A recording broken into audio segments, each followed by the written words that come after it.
Hi friends, welcome to another video.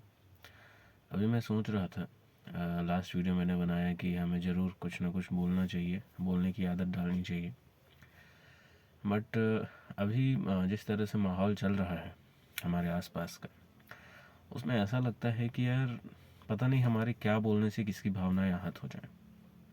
मतलब हम बहुत नॉर्मल से नॉर्मल चीज़ भी बोल रहे हैं, लेकिन उसके बाद भी कुछ ऐसे लोग हैं या अधिकतर ऐसे लोग हैं जिनकी भावनाएं आहत हो जा रही हैं। तो क्या उनकी भावनाएं इतनी कमज़ोर हैं कि वो ज़रा सी बात पे आहत हो जा रही हैं, कि वो तैयार बैठे हैं कि कोई कुछ बोले और हम फिर कहने लगें कि हमारी भावनाएं आहत हो गई हैं। मतलब एक स्वस्थ माहौल, एक स्वस्थ वातावरण होना चाहिए फ्रीडम ऑफ स्पीच के लिए।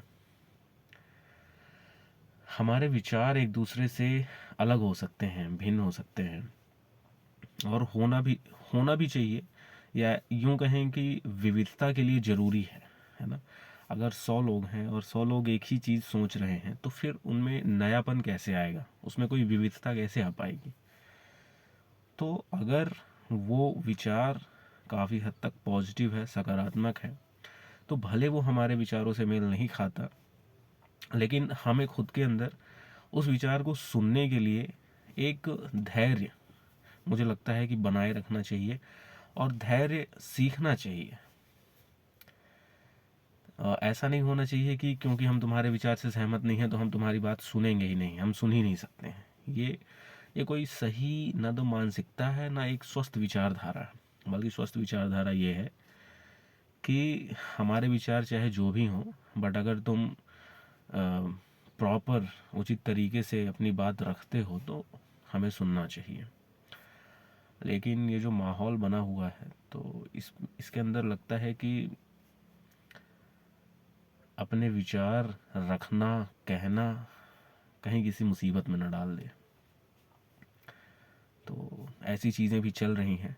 बट आफ्टर ऑल हम सबके पास बोलने का अधिकार है, कहने का अधिकार है, एक्सप्रेस का अधिकार है। तो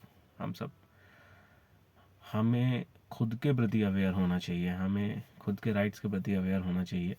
आप शालीनता से अपनी बात रखें, प्रेम पूर्वक अपनी बात रखें, आप जिस भी विषय के प्रति जो भी सोचते हैं।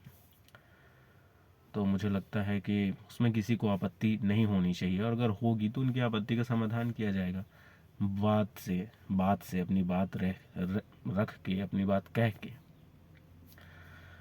तो आज के लिए इतना ही, जल्दी मिलते हैं। Thank you, thanks for watching and जय हिंद।